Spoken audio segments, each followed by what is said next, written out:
click record on this session. Um, y- It's been a while. it has been a while. So, all I right. heard So, it with says this this one, meeting is being recorded.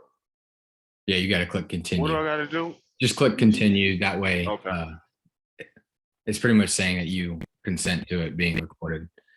Um, okay, so with this one, if you remember, we talked about wanting to get clear on our values and go over them. And I know that you've talked about that you've gone over them a little bit, but I wanted to go through one of these exercises with you that I felt was beneficial for me. I've been through it one time, hmm and Okay. hopefully it's a little more clarifying for you. And because you're driving, I will write these things down and record it for you. And Okay. we'll kind of just walk through it, but it'll help you put in words what you have in your head for your values. All right. Okay. So there's going to be a multitude of questions here, and we're just going to go through them. Okay. So can you reflect back on a moment when you were happy, fulfilled, and proud of yourself? Take some time to describe this moment in detail and identify what elements of the situation in particular led to those feelings of happiness, fulfillment, and pride. So when you've been proud of yourself recently, what was that situation and what led to you being proud of yourself? Okay. So any situation. Yeah, man, just think of a memory where you were proud of yourself, and what made you feel proud of yourself? What were you doing? Uh, Let me see.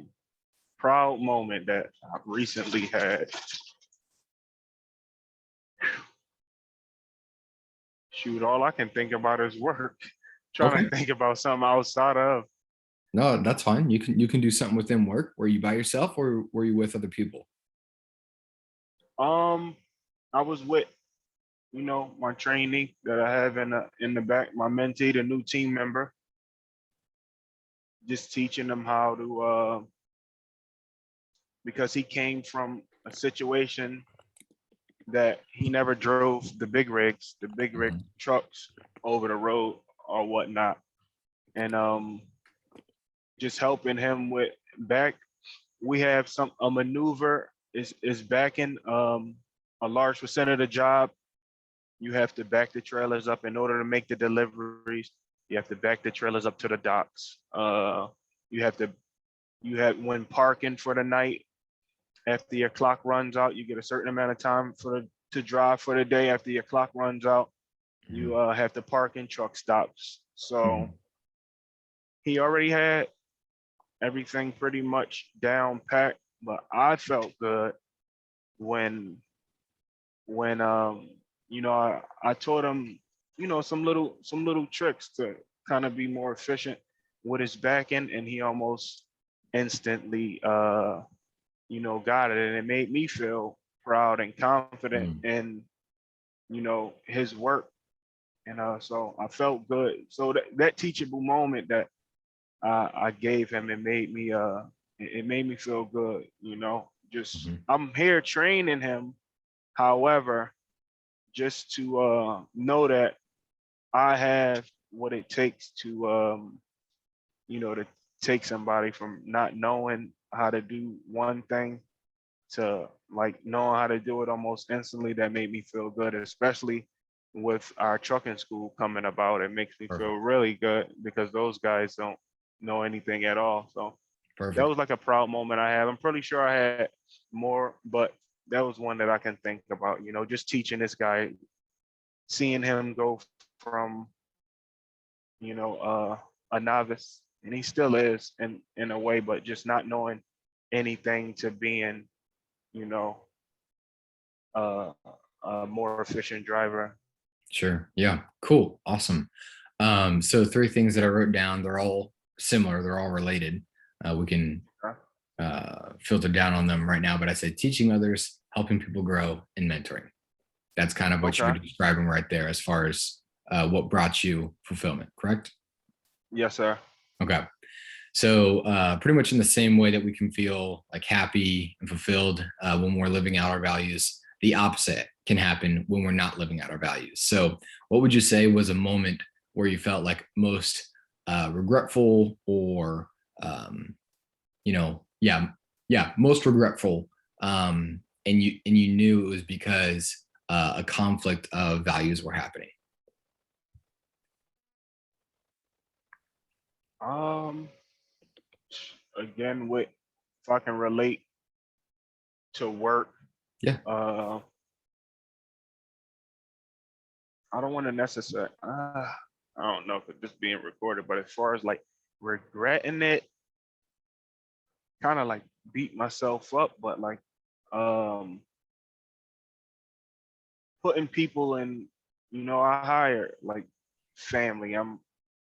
I hired some family members that I do, I don't want to say deeply regret, however, I didn't do it properly. I Okay. didn't do it properly. I didn't lay down any ground rules. It was just like, okay, this is family. This is the position you're going to be in. This is what I need you to do. And, short term it worked, but down the line, when situations get tight, you're not doing your job. Now, I feel I can't just say, you know what, you can't be here anymore.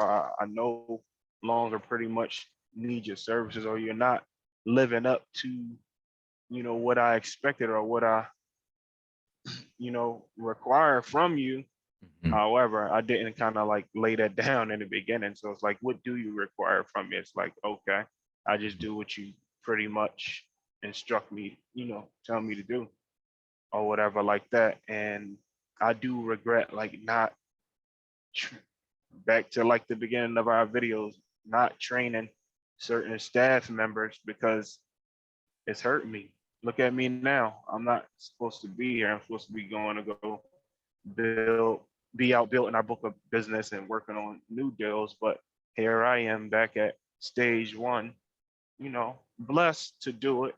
But this is what I should have did, almost 3 years ago, training. I should have had all these training policies and procedures and stuff in place. And maybe I wouldn't have not such a headache, but I wouldn't have to go through some of the things that I go through on a daily basis. Because even like this, while I'm talking to you, I still have to reach over here or pick up the other phone and make a phone call when it shouldn't be that way. It's like, man, I still got to be everywhere, but it comes back on me, man. So that I beat myself up a lot about that, and I can only blame myself. But I regret not doing orientations and stuff like that. That stuff is important. Mhm. So what value would you say you crossed with yourself to cause that type of regret? Because obviously you're playing catch up now, and no one likes playing catch up. But like the more deep seated feeling of like regret and frustration, what internally do you think that's getting frustrated? Do you think it was laziness in the beginning, and you're just frustrated that it was laziness? Do you think it was just what was it, do you think, that in the beginning why you didn't do those things? Was it you just completely didn't know to do those things, or you just believe the best about people and then hope that it worked out, but it obviously hasn't sometimes? What's the Right, value? yes.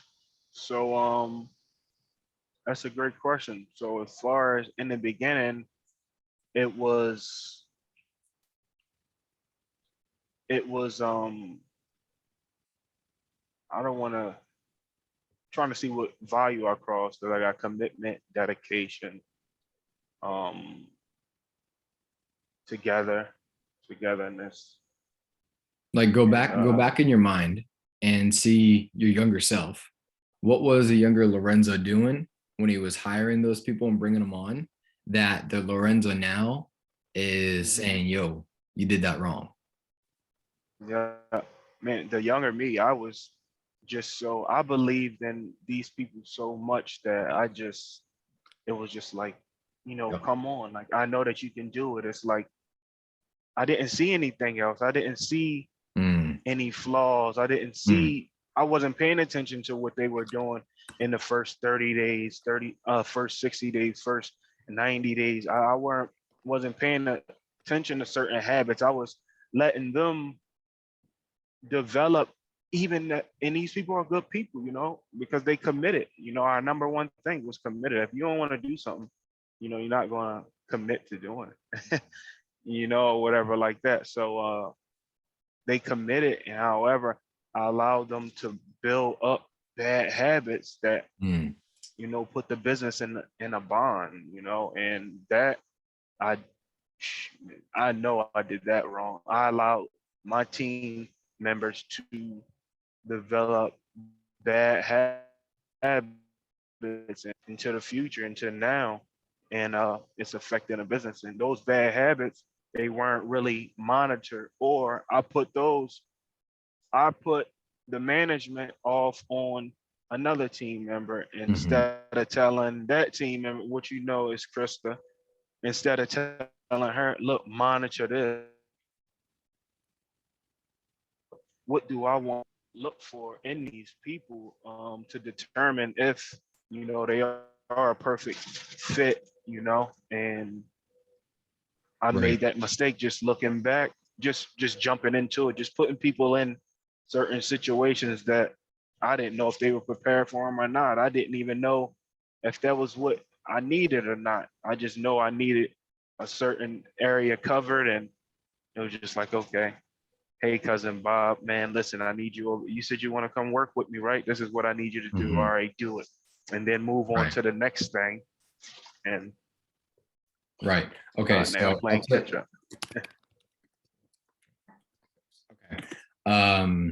Yeah, that's helpful to be able to go through that, which to me, I'll say a couple things before I move on to the next question, but that kind of reminds me of what we were talking about with testing the people, like bringing them on, but yeah, having the 30, 60, 90 day, kind of like benchmarkers on letting people know that, hey, like once you're hired, you still got to hit these things in the first 90 days. And, this is the expectation. So that goes back to that conversation that we had. And then the other saying that I personally have with people is trust but verify. Trust but verify. Okay. So I think it's Okay. great to trust people from the start. You want to give them trust for sure, but you don't want to just trust, period. When it comes to business, you want to trust, you believe them at their word, but you also need to verify. So someone's going to tell you in a job interview, oh, just going to be the best worker you got, Lorenzo. Like I'm going to do all these things. Okay. I believe you. I trust you. Now let's verify that by doing these 30, 60, 90 day, kind of tests. You're dealing with a contractor for whatever. Yep. You're going to trust them. You're going to trust them on the phone. But like, let's verify these results and make sure there's a follow through. So I got that saying as well. But so these are the things that I wrote down for you on that. Didn't give the expectations of the Okay. job, believes too easily and trust too easily, settled for a quick fix. Yep. Okay. All right. So now we'll go to the next one. So the feeling frustrated and unfulfilled can also be a sign that we are not living in our values, whether it be from external or internal situations. So what's the time that you felt frustrated or annoyed? What was that scenario like? And some of these are going to have overlap, Lorenzo, and that's okay. But try and think about some of these differences with this one. So like, for example, the one just dealing before this was regret. And this one's more with the frustration or annoyance. So can you think of a time dealing with frustration or annoyance? Okay. Frustration or annoyance. Do you okay? Do you need some time to like look at that for a second? Yeah, yeah. I'm gonna look in here really quick. What you looking at? What you This is just some stuff I have in my binder that I write, that I went over. I'm going over, like, I have like rules and stuff. Like, I have all this stuff right here, and it's like, dude, I'm constantly repeating myself around the board, and I don't know what it is. I don't know what the heck I'm hey, doing. you know what, Lorenzo? Actually, I'm going to tell you this right now. If they don't immediately come to your mind, it's one thing to have written them down, but if they don't immediately come to your mind, they might have not been the truest true. Um, Right. So normally, if something is really, really obvious to you, Mm-hmm. like for example, if I were to tell you, "Hey, man, uh, tell me about how you and Chris have met." I mean, you don't have to go back and look at your notes on how you guys met. You know, what I'm saying? You Right, know that story. So in the same manner right. with your values, if your values don't jump out to you, sometimes it's actually okay to go off the dome again and to just like try and think of new things. Because if we need to recite some things, maybe what we said back then was true, but also sometimes it's helpful to just maybe think of a new one. Because if it's not jumping out, maybe it wasn't the exact thing that rings true within you. Does that make sense? Yeah, it does. I get it. I get exactly what you're saying. Yeah, I get exactly what you're saying. So with Um, this feeling of frustration or annoyance, what's a yeah, time do you think that you were feeling that, and why do you think you felt that? I feel it every day. Okay, I why? feel annoyed like at certain situations because, like I said, s- I just feel like we've been doing this stuff for so long. How don't you understand? You keep coming back to me with the same stuff over and over and over again, and I explain it.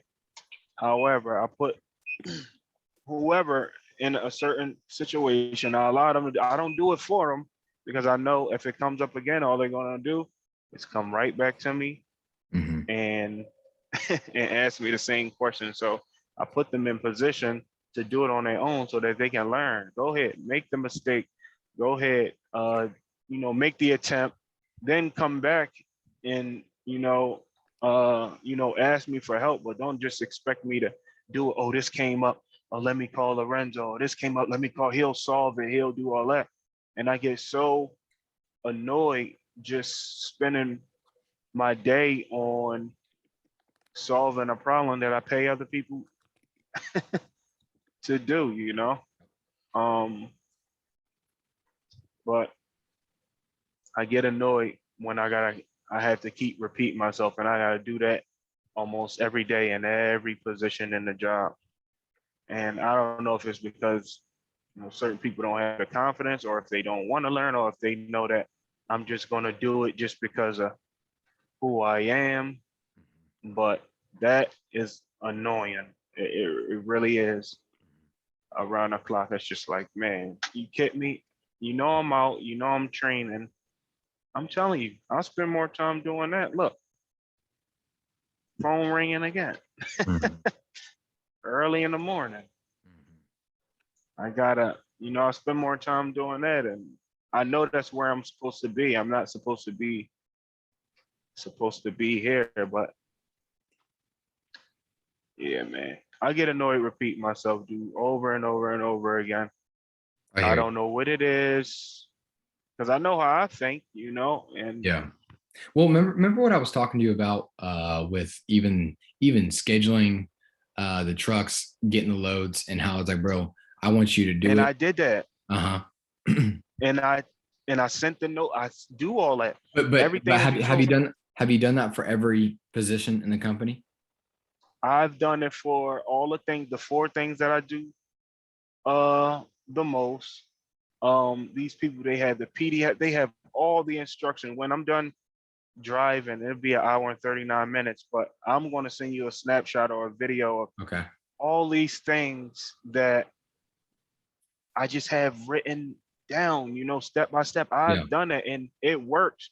However, I always say, refer back to your notes. It's there. Everything that I've that I do or that I would do in this situation is in your notes. Just go back. Have you read the notes? Okay. Yeah, I was gonna ask you that. When people are calling you, um, do you just tell them to refer back, or do you I think Lorenzo, something that may help you is start asking them Hmm. questions instead of giving them directives. So that Okay. Lorenzo, I got this thing going on. What do I need to do? Instead of saying, look at your notes, what does your notes say? Say, what does your notes say? What does Okay. the protocol say? When they have to then answer you, they're answering themselves.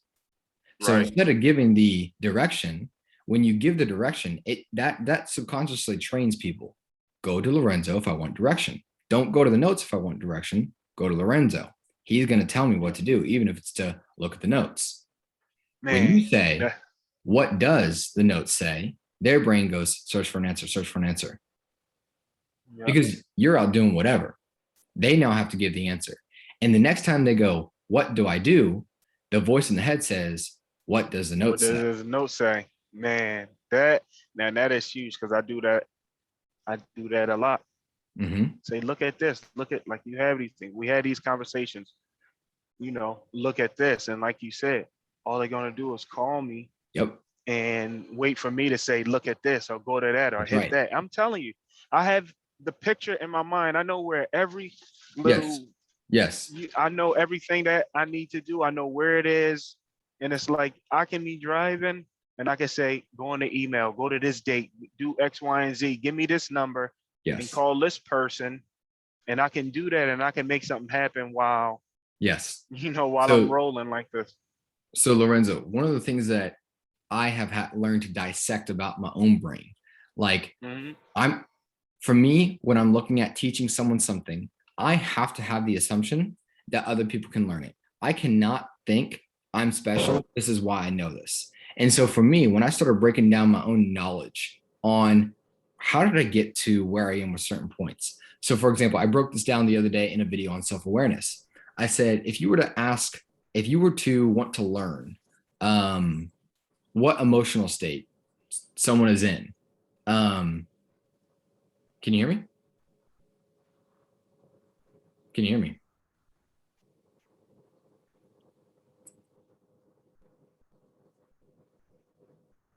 Can you hear me? Can you hear me? Very, very faintly. You can't hear me at all? Did your thing die?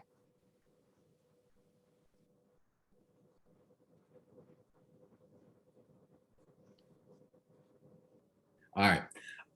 So I was breaking this down the other day on the feelings of self-awareness, right? And I was like, okay, if you want to figure out what emotional state someone was in, you just start asking them questions, right? That's pretty much what you do. Hey, what are you feeling? Okay. Why are you feeling that way? Okay. What got you to feel that way? You know what I'm saying? You just start asking questions.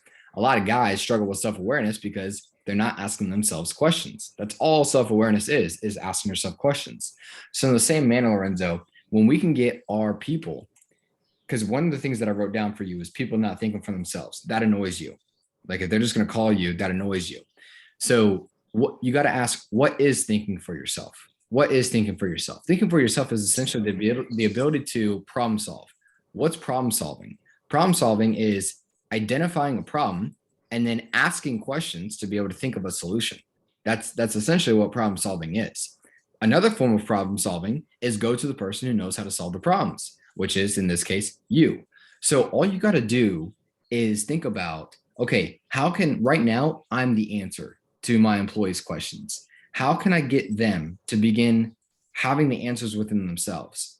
The answer to that question for you is you have to start training your employees to ask themselves questions, because that is how they find answers. And so that's why I said with you, the slight difference between look at your notes and what do your notes say, that will train their subconscious to start saying, when the problem arises, a question instead of a go to dad, go to boss. You know what I'm saying? That's what kids do.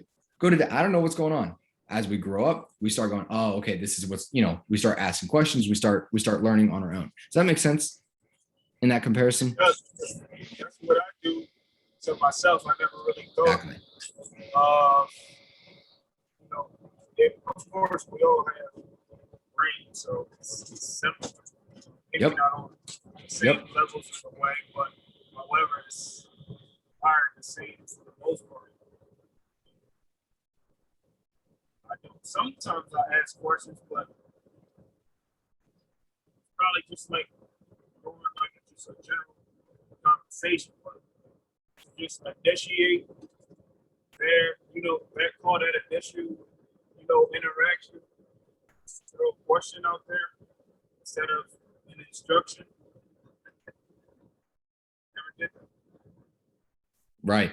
Yeah. And, you know, one of the things that is helpful for us who think we've gotten used to the way we think, but you got to realize for a lot of people, it's completely foreign. And so when you break down even your own mindset, that's when you can really translate that mindset to the company because you're breaking down, okay, I didn't always think like this. What got me to think like this? And because one of the things that I've found with smart people is that smart people are egotistical in the sense that they think it's just who they are. It's like, no, no, no. You have a way of thinking. And this is one of the things that I truly believe about the brain. Like, for example, people with math, they're not that they're crazy smart. Their brain just sees the numbers a certain way. So all I'm going to ask a mathematician is what's going on in your brain to make you process a certain way. The same person who's really, really smart in math can be trash at literature. And so I'm going to go ask the person who's really, really good with interpreting literature, what are you looking for? What is the things that's going on in your brain? For you, it might be natural, but what is it that you look for? And so all this is, Lorenzo, is looking at what the brain looks at. Because people that think that things are innate to them, it's really just a pattern of thinking. It's just a pattern of thinking. So the more you can observe your own mind and think, okay, this may be natural for me, but what exactly is going on in my brain? The more that you can get better at helping other people elevate their mindsets instead of just thinking we're special entrepreneurs, you know, we just go out and get things done. No, no, no. It's just a certain thing that goes through our head. Perfect. And then that's perfect. That's how I am. It's just like, just expect them to know. Mm-hmm. But they may not, they may, how can I say this? They may not be asking, or they're clearly not asking themselves the right questions. Job. I'm clearly aiding or assisting them to answer themselves the right questions. I'm not helping them ask themselves the right questions. Right. Right. I want to take full accountability. Right. This is my team. Yes, expectations. I have certain expectations from guys.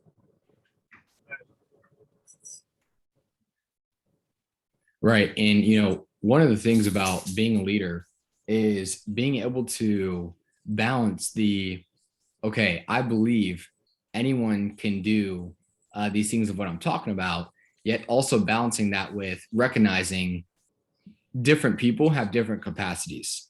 So that's the unique part about being a leader is that you believe everyone can improve, but also knowing at the same time, not everyone has the same ceiling. Not everyone has the same amount of potential, but you do believe everyone can improve.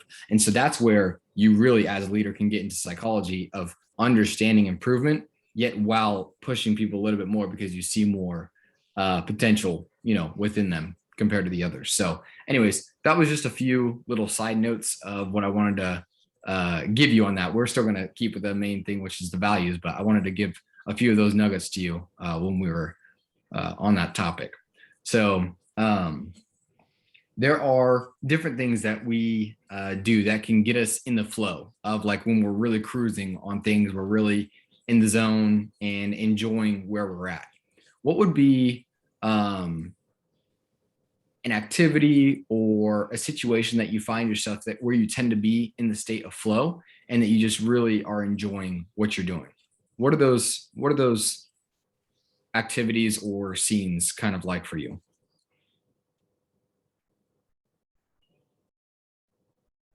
Does it have to be work? Can you say that again?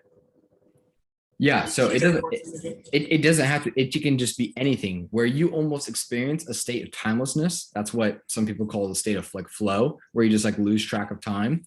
What would be some of those activities for you, whether it be a relaxing type of activity or a challenging type of activity where your brain, you just go into a different space because you're so focused and enjoying what you're doing, not because you're necessarily just so stressed out. So it's like, okay, I can go in a, you know, tank and just meditate for a little bit. But it's like when you're what activity, like the state of doing something that your brain just gets right into that state. Praying. I kind of, that's where I'm like the most really in my head when I pray a lot. Mm, I do that around the clock the whole day. That's my whole makeup. That's what makes me who I am. Allows me to get creative. That's where I ask most of my questions, mm. and look for a response there. But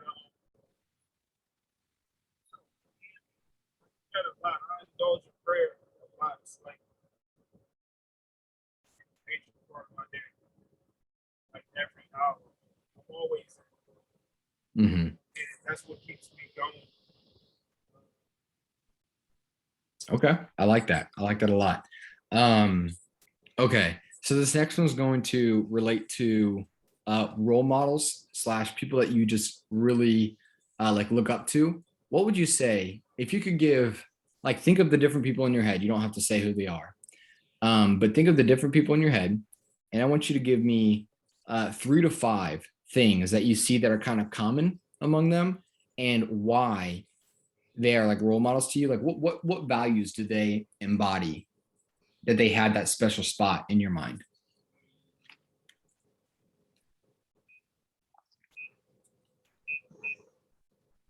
Integrity, uh, integrity for sure. People that I look up to definitely definitely straightforward. Um, and don't no excuses. Like you gotta do it. Anything, whatever it takes. No excuse. Job needs to be done. No integrity, no excuses.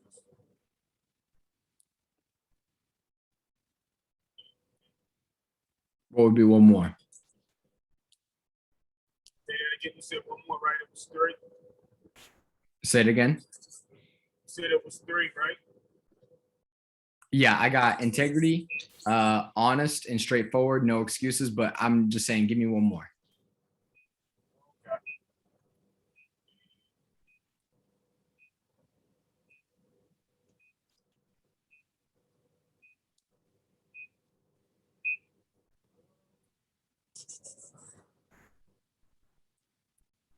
Those are the things that I mainly focus on when I do look up to people. Let's see.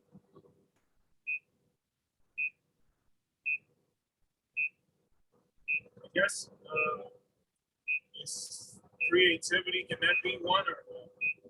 Absolutely. I like that one a lot, actually. Okay, perfect. So now you also got to realize that you are that for some people. You are some people's role model. You are some people's like wow, like that would be cool to, whether it's doing what you do or whether it be just being like who you are, family man, running your own business. Some people look to you as well. So the question is, when do other people usually turn to you for help? What qualities and gifts do you identify in yourself? So let's stick with the first one. When do people normally turn to you for help? And let's not, um, if it's only in relation to you being the boss, let's leave that out. Let's do it like in relation to you as a person, which it can still be your employees doing it as you in a person, but like leave all the technical questions out of that, because that's the only reason why they're coming to you, to figure out the technical thing in the business. And what about as a person? When do people usually turn to you for help? Man, that's a great question, and that almost made me go back to 3 of the 5 that decision making. It's like a lot of people call to me before they make like for my family, my friends, some close friends, just helping them with making a decision. Maybe you think this is right. I think I should go in this direction. Decision making is because I'm confident in the decisions that I make. I got to live with them. So and that's what I explain to whoever when they come to me for some advice. This is just my opinion. However, you have to make the decision for yourself. But whatever it is, you need to bake it down. Mm. You know? So, but decision making, a lot of people come to me to help them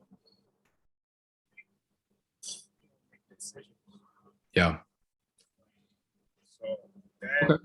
a lot of friends call me about that. Yeah, that's really Okay. decision making. Cool. So what qualities and gifts do you identify within yourself? So now, so you answered when do people usually turn to you for help? Now, within that, you answered the decision making, but what other qualities and gifts do you identify within yourself? Think of yourself. One of the things that's good to do to answer this question is look at the different hats that you wear and start looking at your best quality with each of the hats. So one of the hats is the husband, one of the hats is the boss, one of the hats is the CEO. You know what I'm saying? Start seeing the different hats that you wear, and then you can start seeing the different things of why you're good in those areas. That's a big one. Confidence, you said? Yep, Okay. confident. I'm super confident. It's like I thank God for this. It's like no doubt in my mind. It's like if I put something in my mind, I know that I can get it. I know it's attainable, Mhm. and that's just me. I'm so sure. For one, because I have Mhm. this lead the way, and then two, it's just like, man, I have the ability to do whatever I put into my mind. I only limit myself if that's what I'm going to do. But with me, it's just I'm super confident.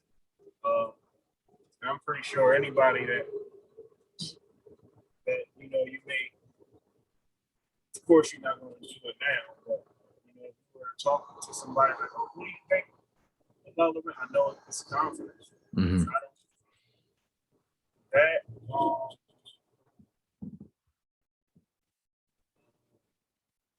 awareness with my confidence, it makes me aware.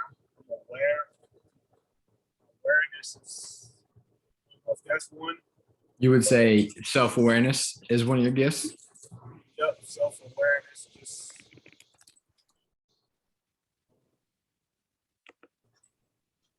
what else? Let's get one more. Let's get one more for yourself. Aware.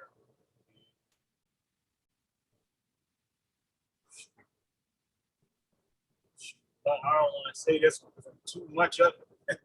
Say it. Loving? Yeah. I put that, Yeah. before a lot of things, that, and that can kind of, I don't want to say like my judgment and stuff like that, but as far as like, it has a huge impact on most of my decision. Mhm. So just my love for people in general. I always want the best for somebody else. I always want for other people what I would want for myself and my family. So I always kind of like think from my heart, a lot. Mm. I love that. So, yeah, man, think from my heart a lot. I think that if I was in that position, I would want somebody to treat me, and I just do. Mhm. That's what kind of pushes me from being ego or whatever. I know I can be that way, but what am I really getting out of it? And what is it really doing for the person? Some people you got to be that way with, you know. But even if I'm that way with a person, or if I put a person in their place or check them, I always go back to like, man, let me make this person feel, feel good or whatever. So Right. definitely that is probably number one. Confidence is just like second nature. Because I just like competing and dominating. Mhm. Put me in a position to compete with me, and then I'm just going to show out. Mhm. This might just be the best at whatever it is that I'm doing. You know, I gotta be the best, so I push myself to another level. You know, whatever it is that I'm doing. I love that. I love that. But I love it, bro, man. That's number one. So this is now what we're going to go into making the list of. We're going to take all of what we just talked about, and now we're going to prioritize one over the other. So you've made it pretty darn clear. The loving is the number one. The would you say the confidence or competitiveness? Which one would you say? The confidence, number two? Yep, confidence. Yep, confidence. Okay. And so now we're going to start asking either ors. Okay. So I'm going to put loving at the top. Give me a second to adjust some of this. Okay. So loving. Within confidence, I'm trying to think, because confidence isn't necessarily it's a character's trait, but it's not a value. What would be a value that so would be self-worth? Self-worth? Would that be one that translates to confidence, or Oh yeah, for sure, man. Because okay.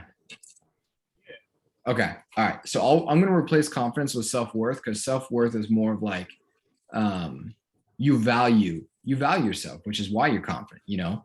So that's what I'm going to replace I won't confidence. settle, man. It's no room. We can't settle. Okay. Myself up. I love that. I love that. Okay.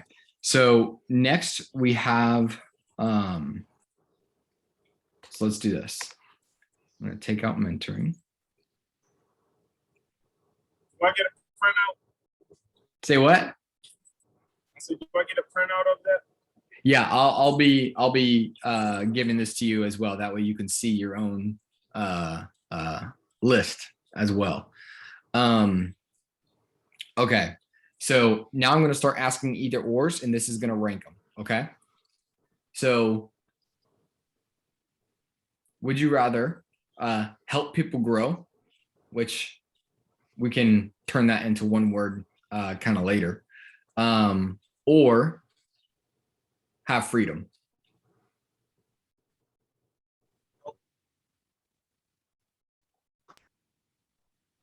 Help people grow. Help people grow. Okay. Help people grow. All right, go ahead. Go ahead. What's up? I know I was gonna say help people grow. Okay. Integrity or helping people grow. And you got to understand, when I'm saying these ors, it's not that they're exclusive. It's your own value system. Like, okay, these are the things that matter to me. Would I rather be a person full of integrity, or is that higher or lower than helping other people grow?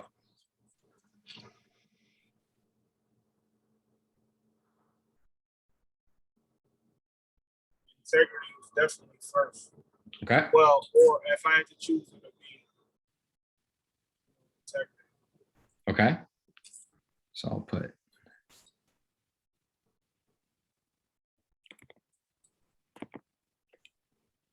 And real quick, just when I'm talking to you about this, one of the really, really weird things that this is going to do is you might start judging yourself when you start putting other things above other things.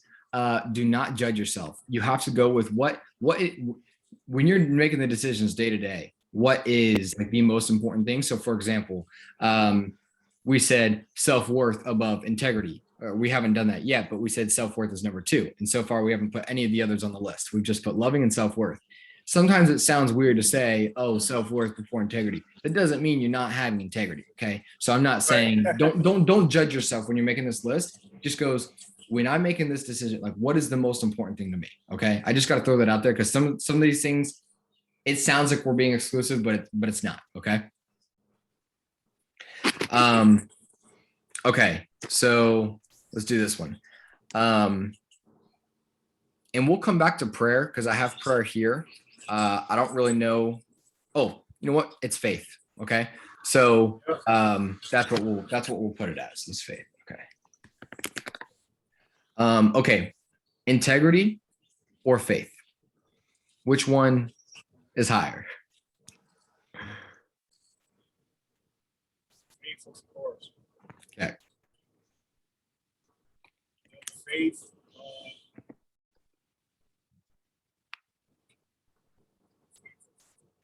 Okay. Faith or self-worth?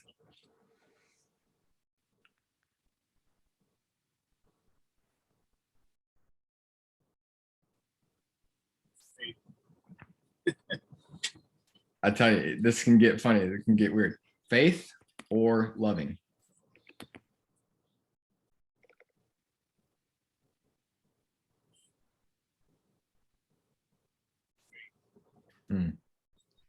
Interesting how that happens, isn't it? Yeah, I don't think you can put anything up against faith because it's going to lose. All right. Integrity or self-worth?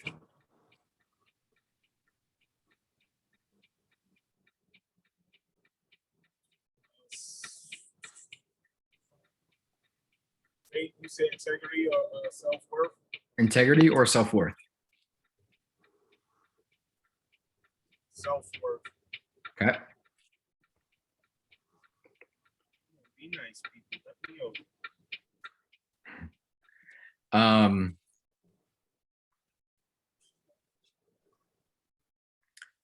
know. Creativity or decisiveness? Definitely decisiveness. Okay. Decisiveness or freedom?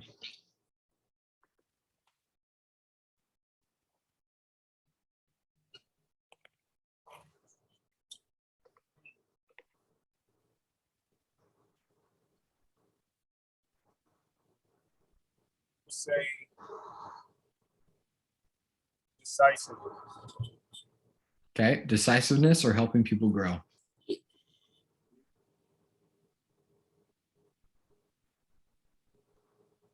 Decisiveness. Decisiveness or integrity?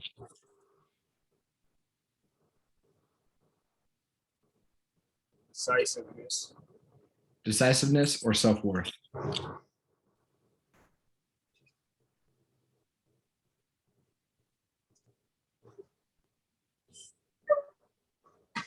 Self-worth.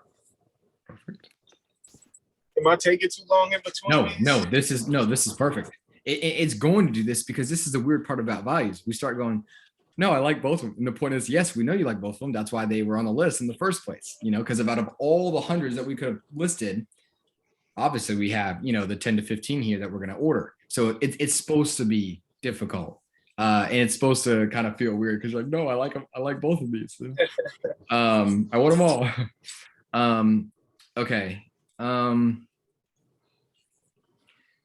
Creativity or freedom?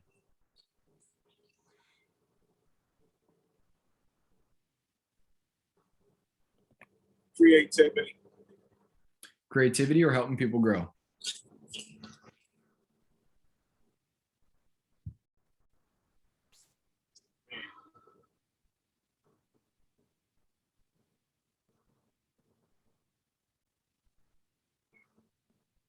Creativity. Creativity or integrity?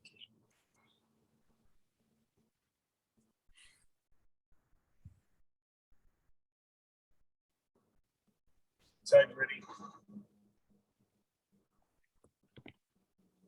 Integrity. Perfect.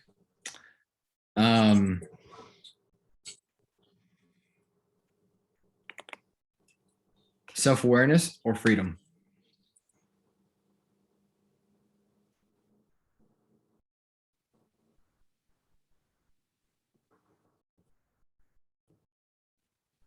Self-awareness. Self-awareness or helping people grow? Self-awareness. Self-awareness or creativity? Self-awareness. Self-awareness or integrity?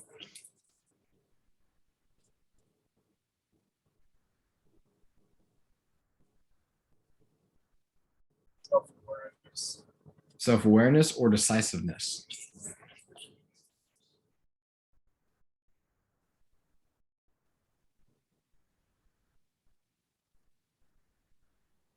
Self-awareness. Self-awareness or self-worth?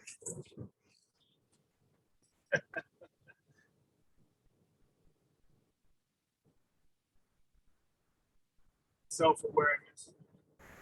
Self-awareness or loving?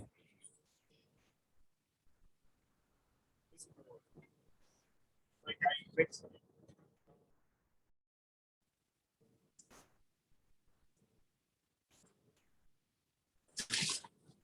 Self-awareness. Self-awareness or faith?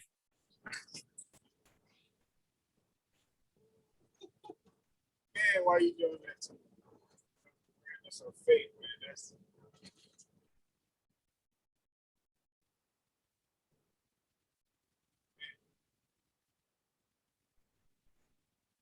faith. I don't think that, but I just, all right, go ahead. Don't tell me that. All right. Trying to think of a word here that we can relate to the no excuse mentality. Okay. Would it be determination? Yep. Determined. That's a part of our core value. Perfect. Okay, so we'll write determination instead of no excuses. Okay, determination or freedom? Determination. Determination or helping people grow? Determination. Determination or creativity? Determination. Determination or integrity?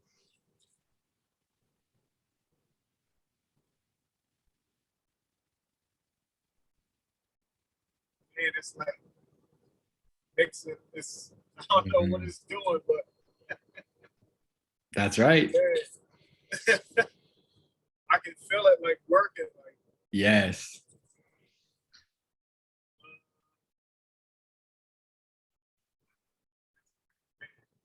determination or Integrity.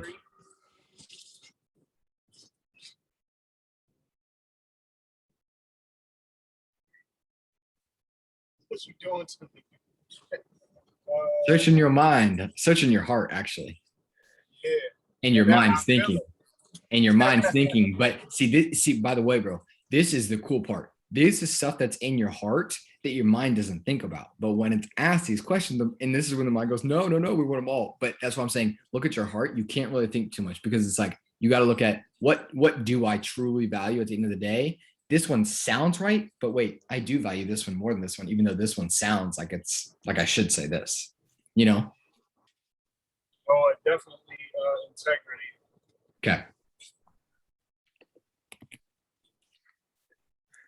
Okay. So I'm gonna say for this one, because we wrote independent thinking.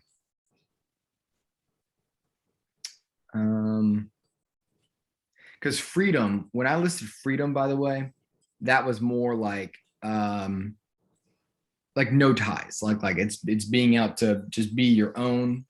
And that's obviously enjoyable for entrepreneurs. That's why you go out and start your own thing in the first place. Entrepreneurs Right. they don't want the, we know that constraints are going to come, but so that's why freedom's on your list. But you have here that I wrote down independent thinking. You do value that. You were talking about that with other people. So you obviously value that within yourself. So what would be a word for independent thinking?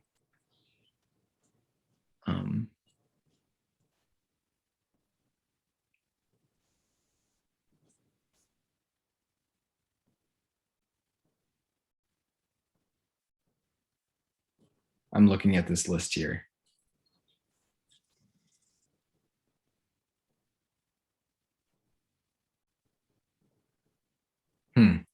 Well, maybe we can just leave it as independent thinking. Okay. Independent thinking or freedom? Of freedom. Or freedom.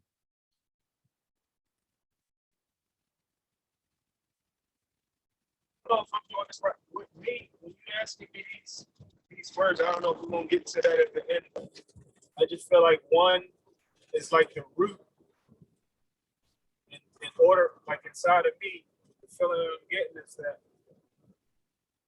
if I do this, will ultimately like give me the freedom. So that's kind of like what I'm asking myself. And that's how you're supposed to think about it, bro, because you'll realize this one listed may be the one that you talk about, but it actually takes other ones to get to the certain spot. Because, for example, if we were just to list faith, for example, the broad term, well, our faith, a lot of people's faith doesn't look the same as other people's faith.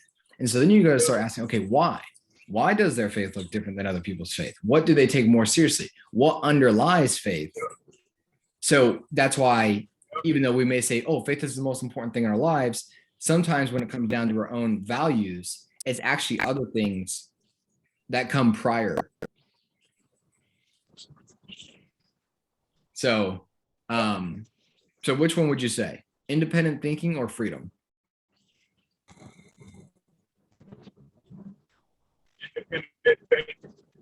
Okay. Independent thinking or helping people grow?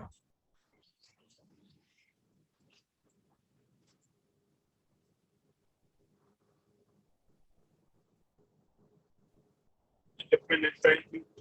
Okay. Independent thinking or creativity?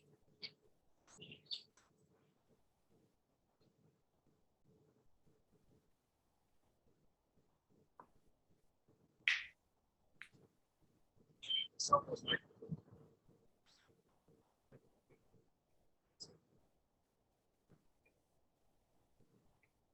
the independent thinking. It's funny watching this. That one is crazy. That one is crazy, dude, because it's like you gotta almost like think independently to be Right. creative or be creative to Yep. how you gonna think independently, if you're not or being creative, how you doing it? It's twisting up something in my head. I know. I told you this was gonna be fun. I told you I was looking forward to this. Okay, independent thinking or determination? Determination. Perfect.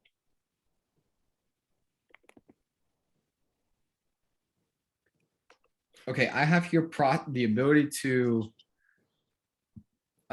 process issues, but that's also along the lines of independent thinking. It's critical thinking. So we're gonna have those as one and the same. Would you agree? Yes. Okay. And this last one, I have you wrote down, or you had honest, straightforward. Now, those are two different things. Being honest and being straightforward are two different things. So we're gonna separate those. Okay. Yeah, we'll separate those into two because you don't like it when people beat around the bush. They are. Yeah. Okay. So honest or straightforward? Which one?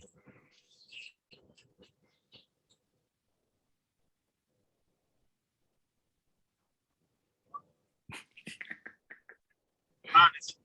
Sure. Okay. Honest or freedom?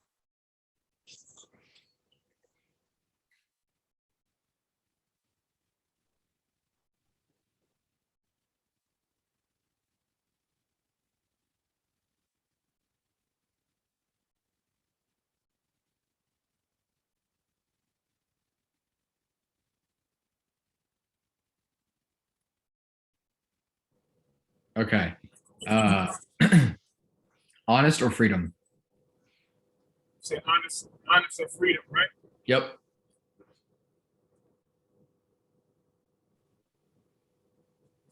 Honest. Okay. Honest or helping people grow?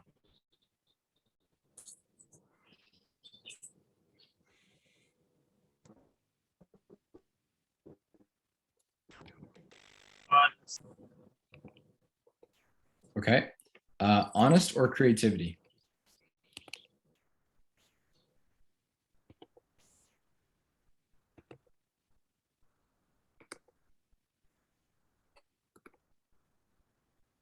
Honest.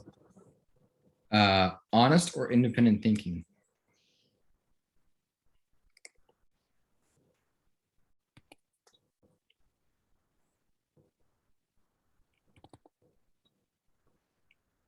Honest. Okay. Honest or determination?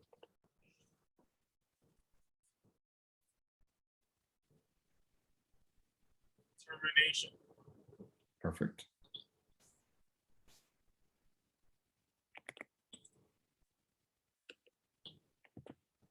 Okay. Straightforward or freedom? And determination, that's we substituted that with the confidence, right? No. The confidence. No, determination was no excuses. The confidence, self-worth. self-worth, self-worth. Self-worth. And determination was no excuses, right? Yeah, determination was no excuses. All right, perfect. All right. Okay. Straightforward or freedom?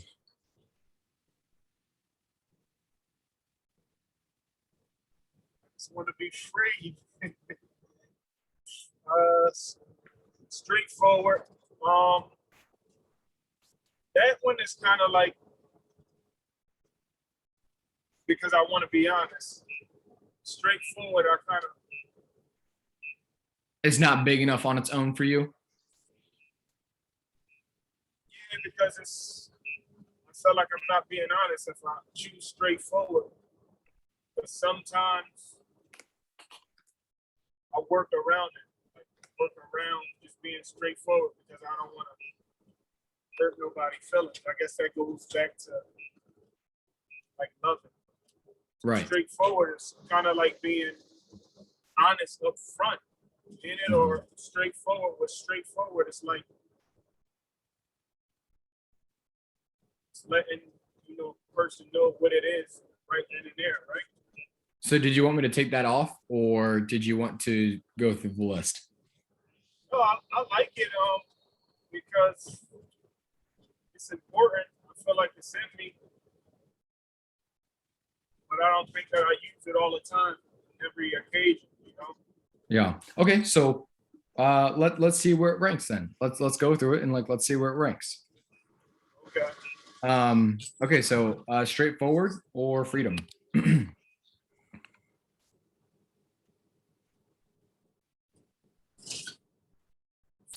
Freedom. I'm going to choose freedom this time. Okay, perfect. All right, so now we're going to confirm this list or correct it. Freedom or helping people grow? Helping people grow. Helping people grow or creativity?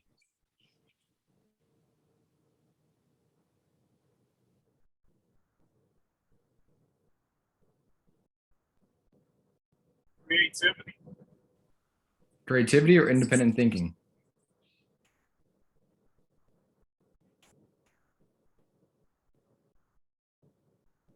Independent thinking, for sure. Independent thinking or honest?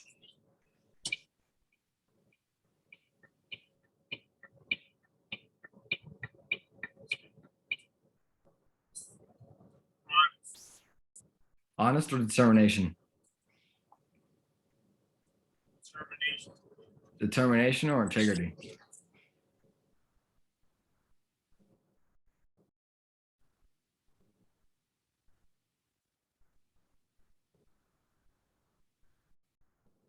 Integrity. Integrity or decisiveness? Decisiveness. Decisiveness or self-worth?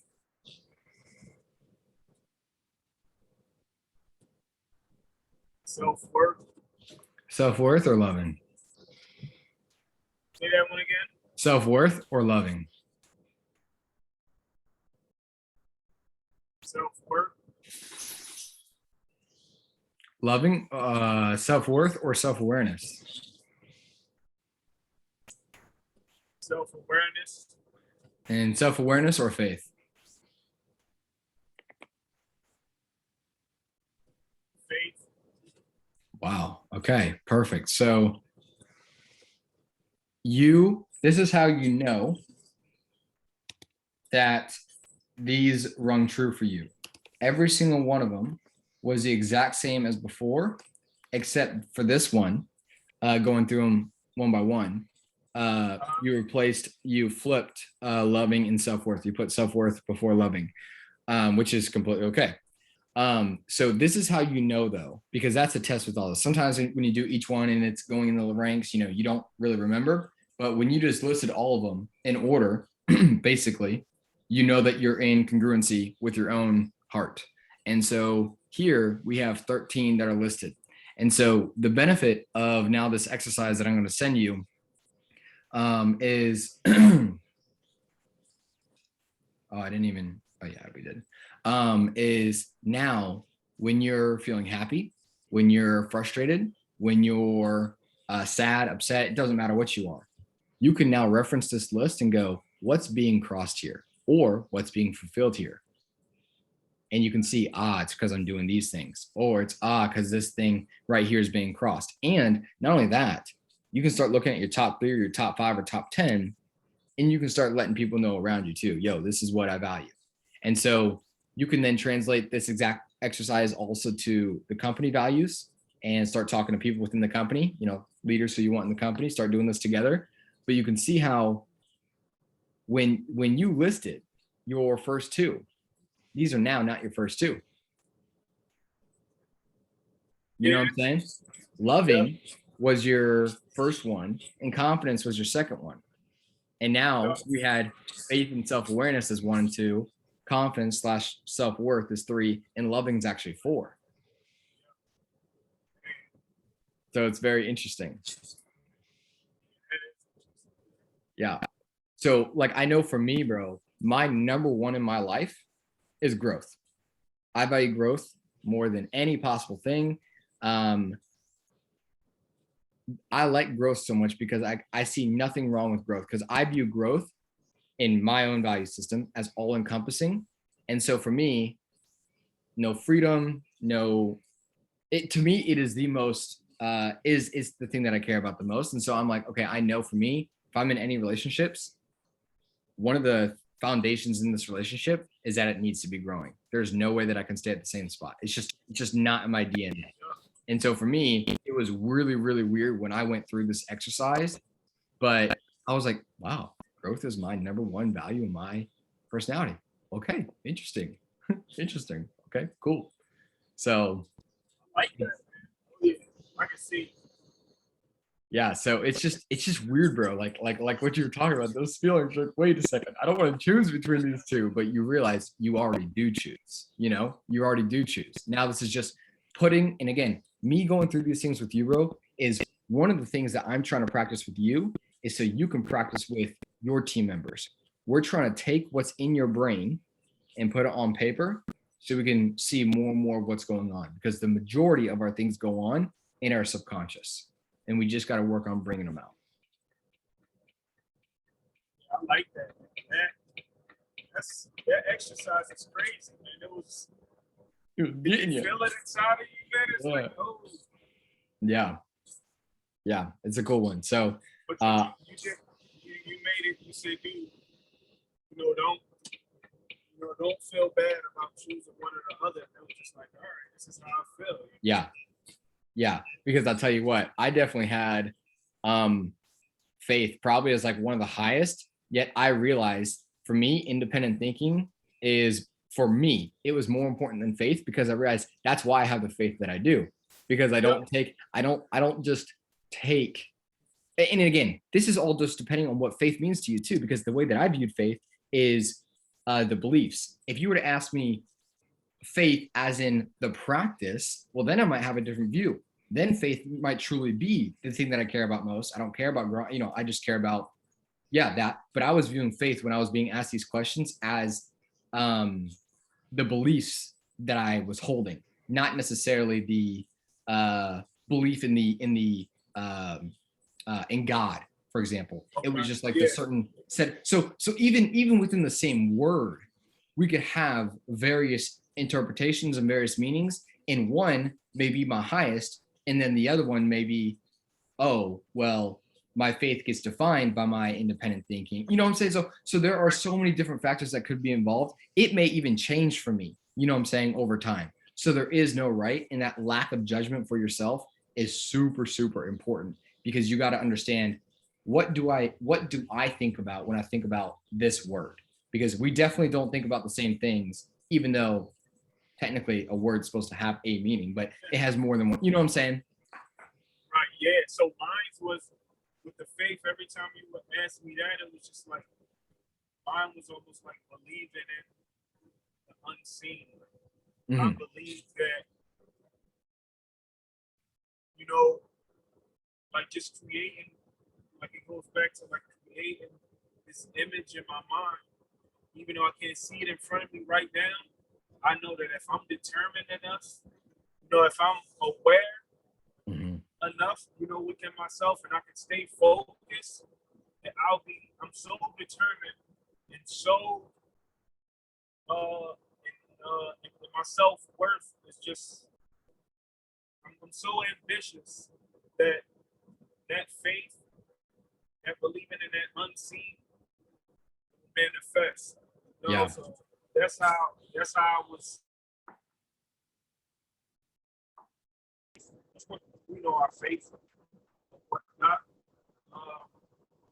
But that's how I was seeing it. Man. The faith was the unseen. If I'm aware enough, I can create this image in my mind. Right. And if I'm determined enough and ambitious enough, I can bring it to fruition. You know, I can, you know, manifest that vision that no one else can see, but I see. You know, whether it's now or in the near future or down the line, I believe that it's possible. So that's how I was taking it. Right. Yeah. And you're allowed to, again, you're in your own mind, you know, your own heart. And so whatever way that you're taking these, you know, for example, some people even see freedom as different things. Well, what does freedom mean? Does it mean kicking your feet up on the beach? I would hate that. I want to do my own thing. That's what I mean by freedom. But other people view it as being able to vacation all the time. Two completely definitions. And if I had to view that as freedom, that would not be on my list. That would not be on my list. I like to work. I like to do things. Yep. You know what I'm saying? The beach is not the goal destination for me. So, you know, even a word like that can carry different meanings to different people. The person who maybe has been in the job for, you know, 30 years, maybe they just really, really, really want that beach, which is why so many people just can't wait to retire. You know what I'm saying? But it's like, so these are important that you know their meaning, what they mean for you within the way that you define them. And here's the cool part. Just as you change as a person, it's okay for your list to change too. You're not bound to your list. This is just to put something on paper that is already in your mind for who you are right now. Man, that's deep. I like those, man. We gotta do more of these. Yeah, I have a couple planned ones coming up here for you and I, instead of just like the back and forth, which I'm cool with both of them. But yeah, I have a couple planned ones that I want to walk you through. So any questions with this one before we go? And I don't know. I really want to understand like the feeling, because Okay. like I said, I do a lot of thinking, you know, with this thing behind my chest. Think a lot with my heart, you know. And I'm feeling kind of like twisted, man. I had like this feeling inside, almost like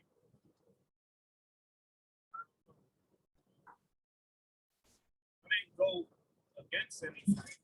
Well, I was gonna say maybe, and I want to suggest this. I could be completely off. The feeling of being conflicted right now, even though you were in complete alignment when I just walked you through it, is maybe because you just realized a new reality about yourself that you had never realized before. And it's this.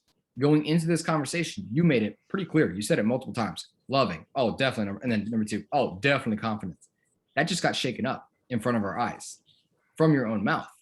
So it's possible that the thing that's not sitting right with you is not the list, because again, you went through it each, you went through it exactly right. And I didn't even list them out for you, but rather because now you have a new reality presented to you that you realize is true, but you didn't believe before was true, but now it's there. So that could possibly be the feelings of conflict that you have right now, because you're like, oh, I totally thought it was like loving. I totally thought loving was like my number 1, and it's number 4.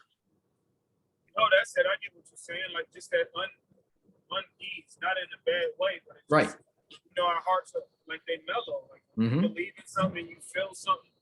It's like you're floating. It's like there. Like it's no disruption right there. But I pay attention to my heart, man. I listen to it. So I know that I feel like a little something's knocking at it. I'm trying to figure out. Well, dude, this is one of the fascinating things and this is one of the reasons why I'm so fascinated with the mind, because when any new reality gets presented to us that we didn't conceive of before, we literally almost cannot process it. So you ever heard the term, and I'm sure you have, or the phrase, it's something along the lines of like, by faith you see. It's not by seeing that you have faith. Like faith comes before the seeing doesn't come before the faith. And it's kind of the idea there that like, look, if you get presented something new before your eyes, you see a miracle take place before your eyes, there's going to be such disbelief in your mind, unless you already had even an ounce of faith there, that you will just not believe it. So for example, even if we go back to the Bible with the miracles that Jesus was doing, or even the disciples, let's take the disciples in Acts. Like I think it's Acts chapter 4. They healed the man who was lame for like 30 or 40 years. And the Pharisees were like, we can't deny that this just happened, but go and preach no more in the name of Jesus, because we don't like that.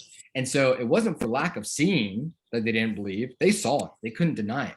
They didn't have the faith in the first place. And so in the same manner with us, when we get presented something new, either about our own lives or about the world, a lot of times it's really, really, really hard to make sense. And so that's why I've said this before to you, because I've learned this myself. The only way to learn new things is to attach it to something true that we already believe to be true. That's the only way, because literally our brain cannot process it otherwise. It cannot process it otherwise. And so sometimes that's why we have the uneasy feeling, because we're just like, whoa, I see that this is a real thing, but it just still doesn't, almost doesn't sit like yet, because of what you told yourself so many times in your head that these two are number 1 and 2.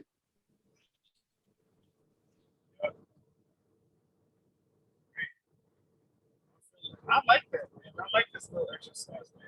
Well said, man. Perfect word.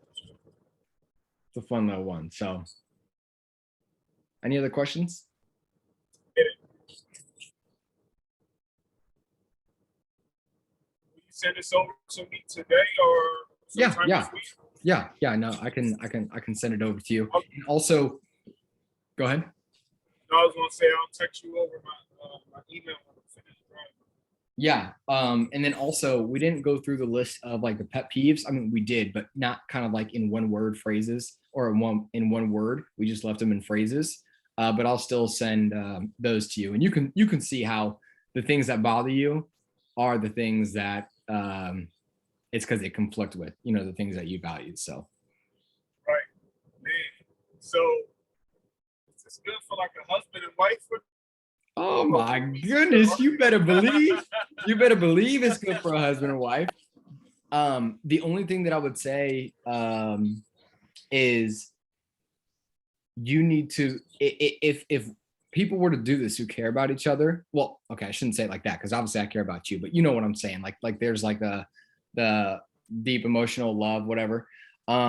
If you were to do it like that, you would need to make sure that you can ask in a way that doesn't influence their decisions, because that's the most important part of this whole process. Is really, really, really letting them search their own heart and mind and coming from a place of like non-judgment.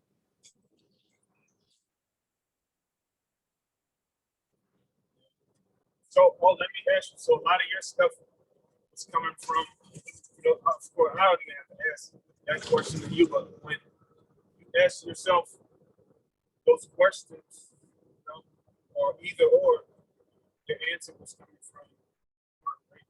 Yeah, it can't come from the mind, because when you realize that it comes from the mind, that's when you realize, and that's the beautiful part about this exercise. It automatically creates a conflict between the mind and the heart.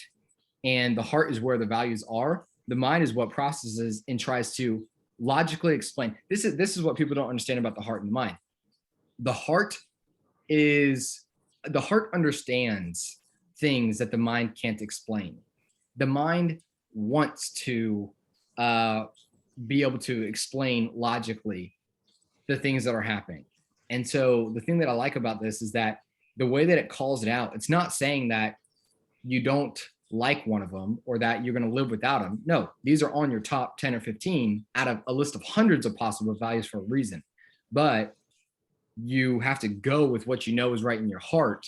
And then later on, you're able to make sense of it. Like what I was talking about with my faith.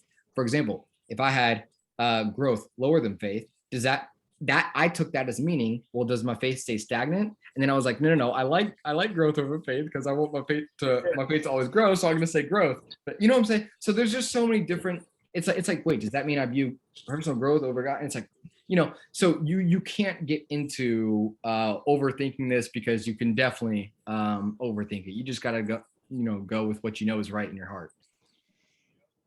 Man, this is like our first brain, man. What you think? Yeah, man. Especially with decision making, because that's where it comes from. Mm-hmm. For me,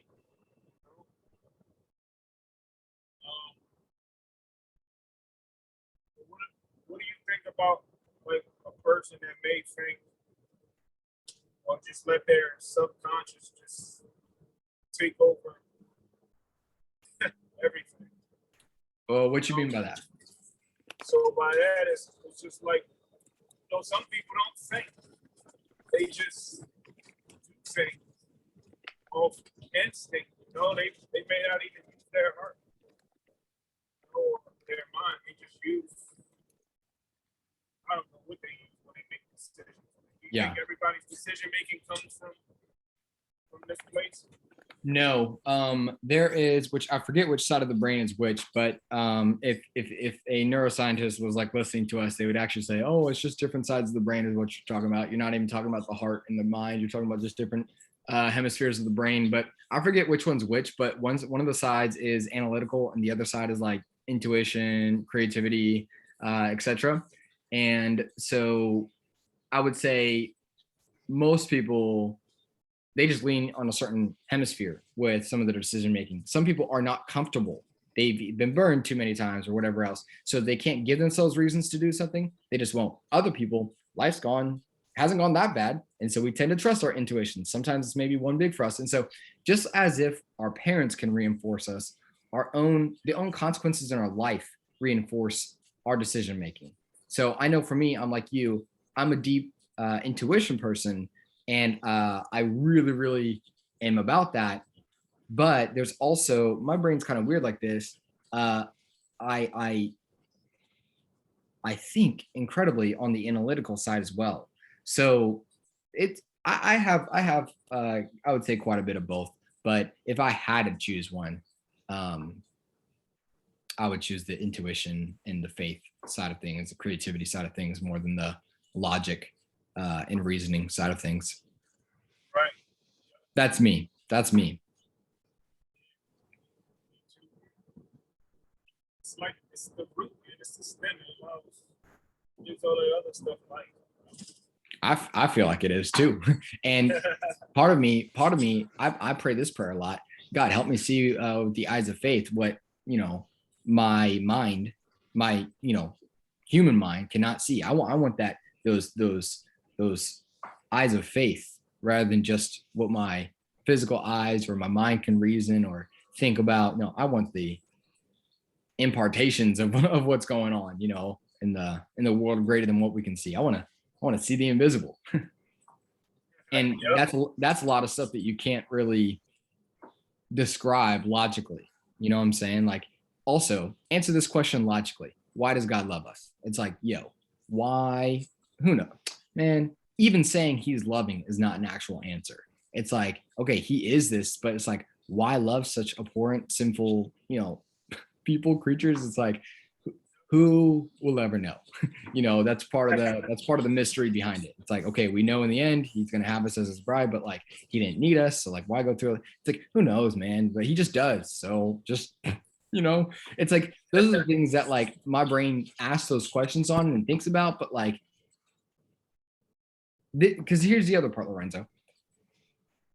I really, really, really like to think about what the essence of man is, not just like what, okay, we're a body, we have a soul, we have a spirit, like, what are these things? We have a mind. Okay, those are things that we are, but like, what is the essence of who we are? What is the actual thing that a human being is? What is the actual thing that Paul is? Is it my personality? Well, no, it's not my personality because that can change. Just introduce trauma in my life and I guarantee you my personality is going to change. Is it my drive? Is it my learning? No, it's none of those things because that can all change too. Is it my body? Nope, that's going to get old. That's going to, what? Who is Paul then? What is Paul? I don't know, bro. I really don't know what the essence of people are. You can describe that we have 2 arms, 2 legs, a mind, a soul, that's just describe. Who knows, man? So that's why I really, really, really like to lean more towards like the intuition side because I'm like, I've already experienced enough stuff that I can't answer logically. And that really bothers me. So it's almost like I get reinforced in the intuition side of things. And it's fun to explore that side of things anyways, because it's the invisible, Oh, yeah. Oh, yeah. So. That helps a lot. But I was just telling that funny that you said I was talking to Umar the other day. And I was telling him that, I said, man, I almost feel like I'm cheating, dude. It's like a cheat code, man, because that's not like it's like you're on like 2 different sides, man. I don't know what it is, but I said, man, I feel like I have a cheat code, man. This is not fair the way that I'm operating. Yeah, I hear you. It's not like a one dimensional way of thinking. No. And it's like, but that's what makes the greats great. Yeah, I can explain this sometime later, but the 3 brains I see is this. I see the mind as the spirit, the heart as the soul, and the gut as the intuition. I think we have the 3 minds like that. I think in some way, shape, or form, our mind is related to our spirit. I think the soul is the deep-seated like emotions, and I think that relates to the heart. I don't think it relates to the will as much. I mean, it may. Actually, it may. But and then I see the gut as like the intuition. That just seems to be like what I've learned so far. I like that. We're making a movie here, man. This is deep. I know. I was gonna say you're getting a lot out of me right now, bro. You're getting a lot out of me right now. Yeah, man. Making a movie, man. But that I do have a question about. So when it comes to being decisive, making a decision, you like consciously make which one do you use to make a certain decision? Is it you don't use the same? You don't use your heart to make every decision, do you? Nah. Sometimes you got to know which one to use pretty much in certain situations, right? Yeah, it's completely context dependent because like for example, are you just gonna buy a stock off of like intuition? Like, dude, you better run some numbers before you do that. You're just gonna buy, real estate investment profit off of it. You can, but like the majority of the time, you're probably gonna use your analytical skills. Now, at the same time, in those same exact scenarios, you may have an analytical thing that works out exactly well, but your intuition's going, yo, something's off here. This isn't right. And so sometimes then you say no to it. And then sometimes you have the analytical one that's like completely off, but your intuition goes, no, buy it anyways. And so even with doing the majority, you can still have the opposites happen. When it looks right on paper, you don't do it. And then when it doesn't look right on paper and you still do it. So I would say, yeah, when it comes to like a lot of those business decisions, it's probably tend to lean more towards the analytical. Otherwise, you probably go out of business. But when the intuition is saying something, you pay attention like hardcore because you don't want to cross that. Oh yeah, for sure, man. That's deep. While you were saying that, another thing I was thinking about was two different people, or let's just say husband and wife, put a scenario in front of them. One may think of it with their heart, the other one may think with their mind, or another one may go with their gut feeling. I think that's why a lot of, like, my friends and family, like, what direction do I think that they should go in? They mainly use, their mind. They allow their minds to play tricks on them. Yep. Every decision you shouldn't be using up here. Like, this thing, it only does what the other things tell it to do, or the other two things. Your heart has control over your mind in a way. That's why I think I'm not with my heart first make the decision. Because people can do, my wife can't get it. She don't get it. And I'm not gonna force her to get it, but she does. Like, say somebody can do something so hard with something, man. And in my mind, a natural instinct, a person's just gonna go crazy. They're gonna get angry. But me, I kind of think it's just like, I don't know. I let it go. I get over things fast. Same. I get over things, like right away. Play tricks on me. Yeah, bro. For me, one of the ways that I get over things really quick, I have a really, really high view on God's sovereignty. And so a lot of times I don't view necessarily as myself or even other people doing things out of like any type of intent. I tend to just go, okay, God, what is your purpose in this? Why did I just do this? Or why did they just do this? Like, that's honestly where my brain tends to go because let's be real. We don't know half the reason why we do the things that we do. We couldn't control what mama gave birth to us. We couldn't control the situation that we grew up in. Who knows why we are the way we are? Who knows why we do the things that we do? So I'm going to assume the best of other people as well. They don't know why they're doing the things they do. Maybe they can give a reason, but I tend to just go, all right, Lord, what's going on here? What's going on here? Whether I got wronged or whether I wronged someone, it's like, all right, Lord, you got to help me. Help me to see this through your perspective. So do you think that's where debates come in at? Oh yeah. And dude, here's the beautiful part about this. I think when my life's over, we'll see what the Lord allows. But when my life's over, I think you'll see some pretty remarkable things done in my life, as far as I'm not naturally the most smartest person, but with the plans that I have for the 3 or 4 decades of my life that I want to pursue various pursuits, I think that there's going to be a lot of stuff probably said about my intellect. I don't think that's the case at all. I think I have a very compounded view over 40 years of time that I'm willing to put in the work for, 40 to 60 years of work day after day. Yet, one of the things I'm going to say on my deathbed, like I already know this for sure, is that it was the Lord who did it all. And I already know that can cause a lot of different things, because it'll be like, no, you put in the work for 60 years. You did this. And I hold the view of almost like what Paul said, not almost, like what Paul said. It's like, look, I've worked harder than they, yet not I, but Christ in me. And that's kind of how like I feel about just like my life. Like, okay, if I am determined, they'll be like, look at your determination, look at your curiosity. I was like, and how did those get there? They'll be like, oh, well, because of these life events. And I'll be like, yeah, those get there. So for me, even my own day-to-day life is for me way bigger than myself. Like, I'm like, yes, I get you. I can choose to make the bed in the morning. I get that. We have a will of some type. But like, I was like, I'm not going to argue on the small, like, I'm not going to argue on the small things. Is every little part, of our, I don't know. But I'll tell you what, I'm more prone to say yes than no. I'm more prone to lean towards him being in control of my every step than me being, I don't want to be outside of his control. I'll tell you that much. So I'd actually rather be in control of his every step. Even if I fall, I'd rather be, with whatever theological implications that means, I'd rather be within his control when I fall than out of his control when I fall. I don't want to be out of his control. No, for sure, man. You hear me? You know? Great way to put it. Yeah, I heard you. 100% every word.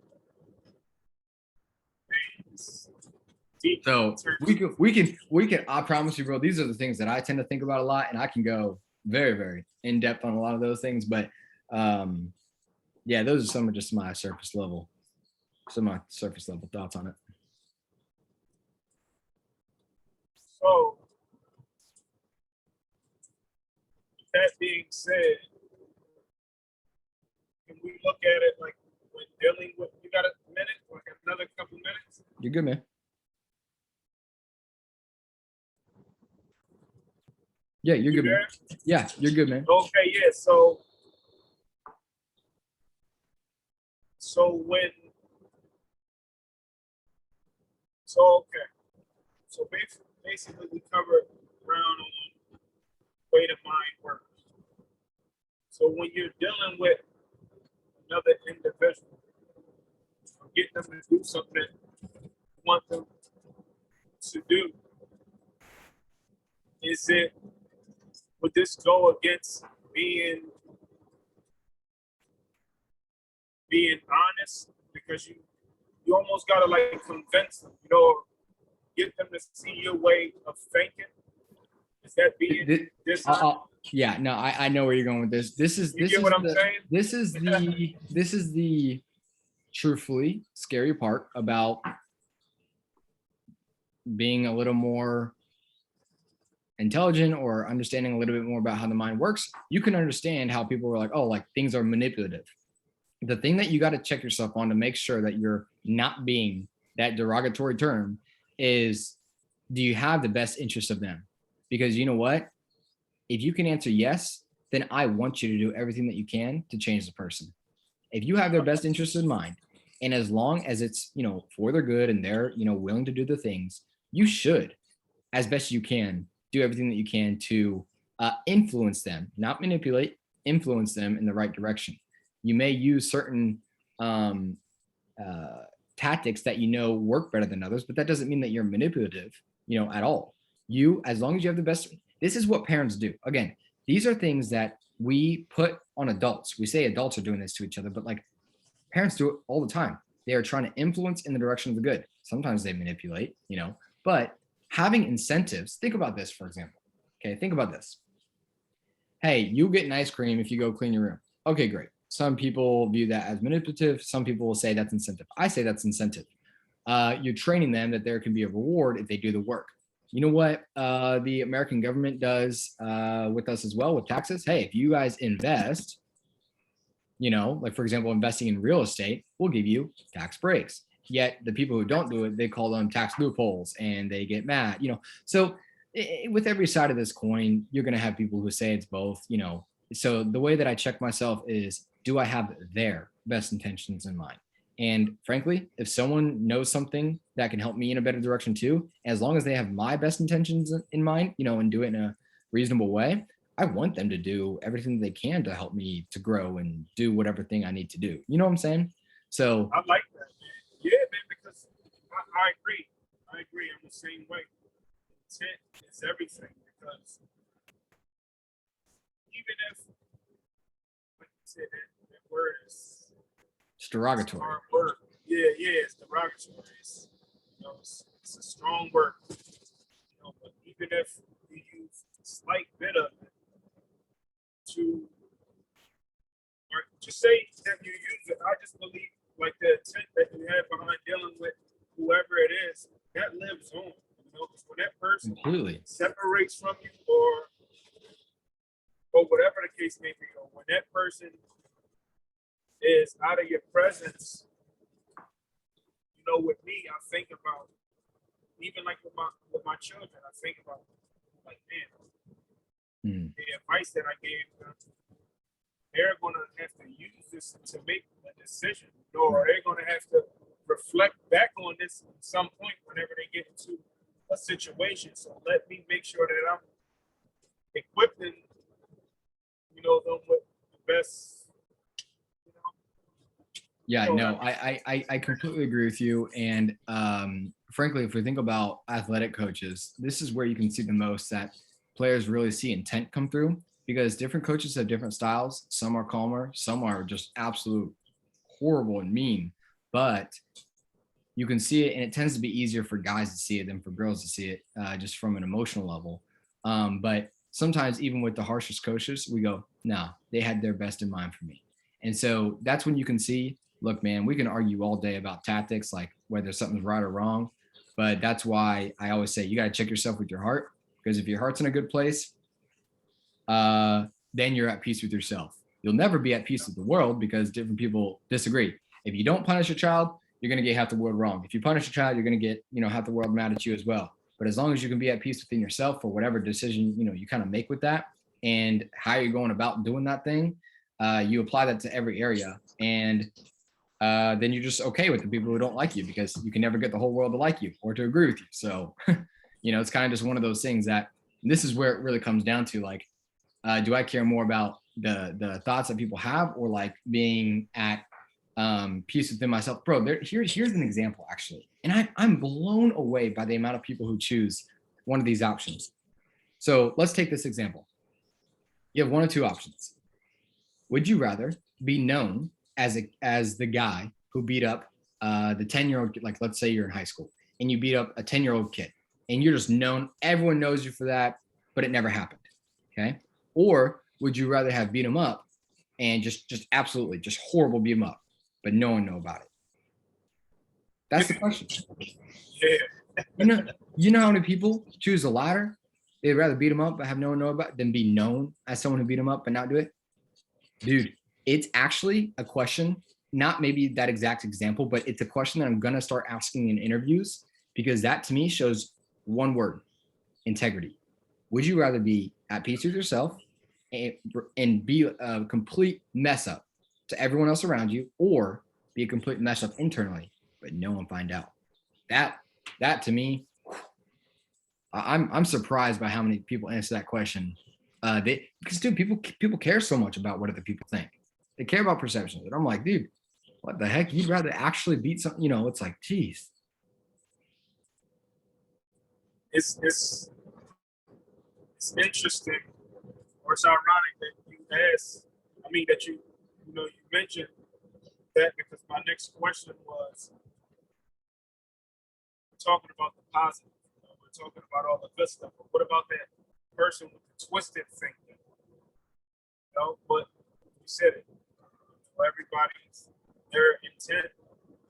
Mm-hmm. Or they may want the attention, or they may want the recognition, or something like that. That may, may give them confidence. Mm-hmm.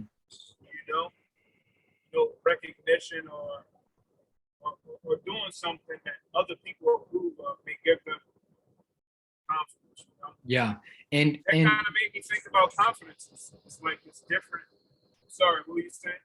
Well, yeah, I was gonna say, and people aren't that simple to have a code to say, oh, this is how we always must operate. We understand that, for example, we can't say theft is always wrong. Well, we want to say it's wrong 99% of the time, but what about the kid who's starving? Are we really gonna, put the kid, it's like, look, if the kid takes an apple, is it really the biggest deal? If the other person takes an apple who can pay for it, so we understand as human beings that, like, stuff's not as simple as we want it to be. And so this is where I know that, not every time, but for the majority of the time, as long as I know that my intents were right, most people will be able to see that. They can see through imperfect, I just said it like that, imperfect execution if the intent was right. And that's what we do with our parents all the time. Like, hey, there are some things that were good, there's some things that were bad, but hey, they were actually incredible because I know that they love me. Sure, did everything go? But no, nothing ever go. It's the same thing with literally every relationship. We know in every, that's why ethics aren't just black and white. there's different scenarios, and this is why philosophers debate ethics all the time. They want to put it in boxes, and it's like it ain't boxes. It's deep. I like these kind of conversations. Oh, bro, we could have these for days. I could tell you that. Yeah. Yeah, we could have these for days. I think people like this, dude. I think so. I don't know. This is like my first 2-hour podcast or something. You know, we had an hour of like the training, and then we had another hour of spiritual talk. Like, hey man, what is life, bro? Like, what is this experience that we're having? What is the mind? But no, these are all topics that I know I want to talk about more, and I know I want to process live more, kind of like this, but actually have a whole time dedicated to this instead of just like giving you my brief thoughts on them. And that's one of the reasons why I'm looking forward to having more conversations, because if I were to record a video on this, these would not be one-off. These would not be videos that you go one-off, because I'm already coming at these videos with the I don't know answer. And with one-off videos, if you're not having a conversation, they are more helpful if they're like giving an answer. And that's not how I want to approach this. I want to approach it more from a conversational aspect. So I haven't recorded any, types on that. I like having like the conversations like this. Right. So. Gotta get near future. Definitely have to ask Paul, man, and get people going. Man. It's deep, because even like with me being a deep thinker, man, I do it. And, I do this on a daily basis. It's not. Sometimes this is how I go. Yeah. Yeah, this is how I'm wired. But like for you to be able to like break that down, dissect it, it's deep. Make me, I'm already a deep thinker. You're making me think even more. Yeah, it's crazy. I have some late nights, bro. I have some late nights where my brain, I'm just in a different, bro. Actually, I tweeted this a while ago, but I posted it the other day, and I said this. So it's funny that you're commenting on it. I said, true thinking takes you into the unseen realms, not necessarily spiritual, although sometimes. Because it's true. True thinking is breaking ground. You are pioneering in an intellectual way. So it's like the pioneers who cut down the forest. It's like, but we're doing that in an intellectual way. And sometimes it takes you into the spiritual, but not always. But it's just true thinking always takes you into the unseen, though. And that is true. So it's fun to go there. Oh yeah, it's fun. This is I was going through my Twitter the other day. This is something that I tweeted. I said, there are those who sit on thrones. Then there are those who really rule this world. They are the people praying in their closets for the Lord's will. And I see the prayer warriors as the people who really sit on the throne. Like there are people who have the positions, but who are the people who are really on the thrones? It's the people praying for the one who is on the throne. His will is going to be done. We know that's the case. His will is going to be done. Ain't no one can thwart that, will. So it's like, who are the people really on thrones on this earth? Nah, the people in their closets, metaphorically speaking. Is that helping your decision making too? Knowing that it's, oh yeah, that's no question. But, it's deep. Bro, knowing that this is going to be another metaphorical illustration, knowing that I can be sold into slavery and still be second in command comforts me so well. The story with Joseph, literally knowing that if America gets taken over, what if I become Daniel? What if Babylon comes in, the king comes in, and they're like, all right, let's kill these Jews, let's kill these people, and then the Lord's like, all right, let's reveal some dreams, Daniel, let's do it. Go reveal the dream to Nebuchadnezzar. Dude, it gives me all the confidence in the world knowing that The Lord's got a plan for my life. Ain't no one gonna change it. Like literally, no one's gonna change it. It may not be what I thought was gonna happen, but ain't no one's gonna change what the Lord's plan to do for my life. I don't care who comes in, what comes in. I don't care. Nothing. Nothing will change it. Nothing. No, not no car accident. Anything that happens to me, that was in the plan. That was in the plan. So when you say, does that help with decision making? Well, yes, it helps with decision making. I have peace. You know, I don't always make the right decision, but I don't make an unplanned decision in the big picture. Right. Because that, and if you're conscious enough, you'll know that, you know, that decision that may have not been the right decision ultimately, you know, lead you there. If you're aware, you go back and you pray about it, you reflect, you ponder, you ask those questions. He'll allow you to see that situation that may have not been right and allow you to build on it, you know? Yep. And trust me, the worst decisions of my life led me to where I am now. So you better believe that I have confidence in God's sovereignty in our own fallenness as people and as his children, because what started this extreme growth spurt in my life was the worst decisions of my life. Point blank. That's deep, man. So now, you know what that made me think about? What's up? Repentance. Mm. Put this in place, because if we get so caught up on the wrong thing that we've done, you know, we'll never be able to get, you know, ultimately we'll never be able to get to, you know, what may have feel, how can I say this? What may be right? You know, like if we get so caught up on the wrong thing, we may not ever get that opportunity to see, you know, the right thing, whatever situation it is. Completely. So with that repentance, it's like, okay, okay, Paul, okay, Lorenzo, I put you in this situation. This you either can, you know, go the right or the wrong way. You know, whatever it is, my will was done. It was already prescribed. It was going to happen. Yep. But if you went the wrong way, here's repentance to clear that up so that you can see it and take those extra steps forward. Sometimes you got to take those steps back,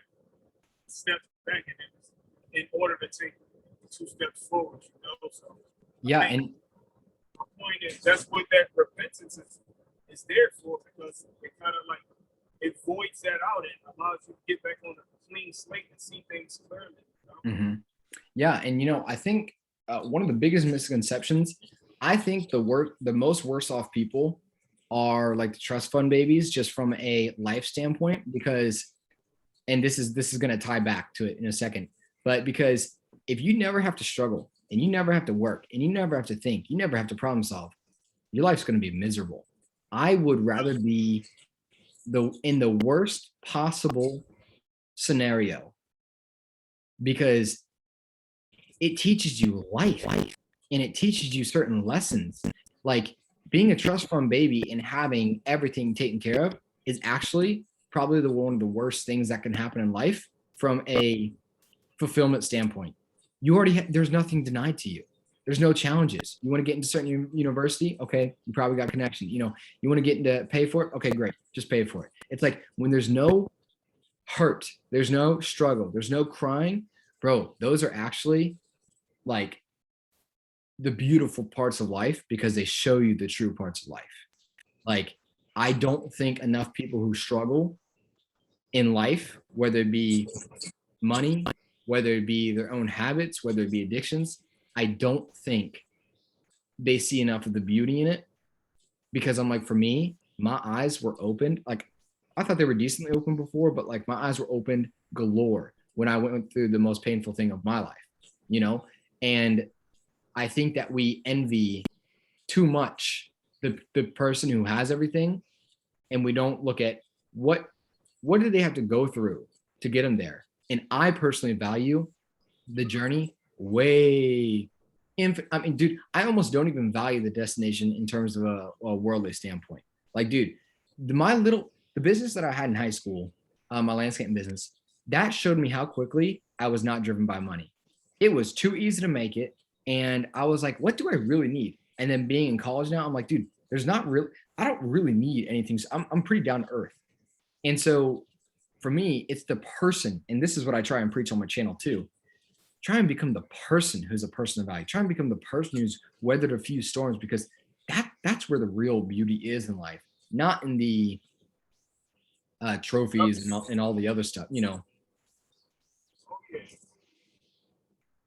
It's no success without it. That's right. That's My right. mother, she always told me that, yeah, when I was younger, those kind of things. And she helped me be this way a lot. Taught me about being observant, taught me about prayer and stuff like that. But she always, because you know, as kids, let's just say baseball, we doing T-ball, baseball sitting right there in front of you, you know, swinging and swinging, not hitting it. And it's like, shoot, you might give up. You know, but with her, she taught me that in that failure, if you keep pushing or if you keep swinging, as you keep using the T-ball example, if you keep swinging, eventually you'll knock the ball off the park, you know. And, That's right. so that's what helps me go through a lot of the struggles that I go through. Because I know, for one, they're going to make us better. Challenges make you better. So a lot of us, we don't embrace it. That's what you said. Like, a lot of people don't, they don't see the beauty in it. But if we were to embrace more struggles and stop trying to avoid them, yeah, we have our answer, because those struggles and challenges are put in place. For one, because you're struggling or you're being challenged, it's something that you may not know. It's almost certain it's something that you don't know. mm-hmm. Once you go through it and it happens over, or the same situation may come up again, you know how to handle it right then and there. So yeah, and you know what? That is a lot more rewarding than whatever other rewards come from whatever accomplishments you have. Like literally changing as a person into being more competent is probably one of the most rewarding things in life. Being competent on how to handle scenarios, it just is. It's fulfilling. It's very fulfilling rather than having, however many millions to make. Because dude, after a certain point, listen to enough rich people. They all talk about this. After a certain point, it's like, do I really care about buying another yacht? Do I really care about buying another boat? It's like, I really, after a certain point, you don't need more money. And so one of the things that you see with them is they oftentimes spend a lot of money trying to like go higher in other areas of life, because what they really value is becoming a person who's good at multiple things. And so sometimes they try and chase that because they got the riches too quick. And that's one of the reasons why for me, I'm really, really, really more about becoming a person who's really like competent in a lot of areas than the richest part, because it's like, dude, that stuff will come. And honestly, you don't need a whole lot anyways. You really don't need a whole lot anyways. So it's like, but you know what people can't take from me? And dude, this is me trusting Solomon when he says wisdom is far more precious than gold and silver, and understanding the same thing. Wisdom and understanding. Those are the two most valuable things that we could pursue. And that's why my prayer has always been, literally since ninth grade, my prayer has been, Lord, give me wisdom, knowledge, and understanding. Those are the things that I pray about the most: wisdom, knowledge, and understanding. And I'm like, those things are, no one can take them from me. No one can take them from, I mean, literally, unless you beat my head, and make brain damage or something like that. But wisdom, knowledge, and understanding are the things that I'm after in this life. That's it, man. That's deep. And I guess you could say too, one of the things I've learned as of more recently, it's to live a life of love and live humble. But I would say that's within the wisdom category. Because sometimes when I just say the wisdom, knowledge, and understanding, people see that as vain pursuits because they think about Ecclesiastes. But I mean it in the truest way possible, because Solomon did not follow through on it. Jesus followed through on it. Jesus was knowledgeable, had wisdom, and had understanding. I more mean Jesus's type than I mean Solomon's type, because that brother Solomon, I mean, he was with everything under the sun. Vain pursuits, man, vain pursuits. But Jesus did it right. Jesus did it right. So It's deep.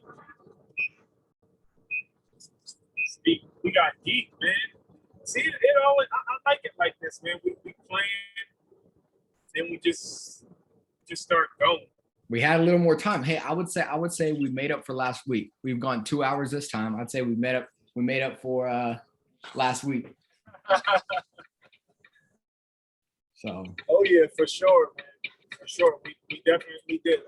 It's worth every bit of it. We have to do more of it. I look forward to it. Hey, by the way, bro, I wanted to. Here, I'll start recording this.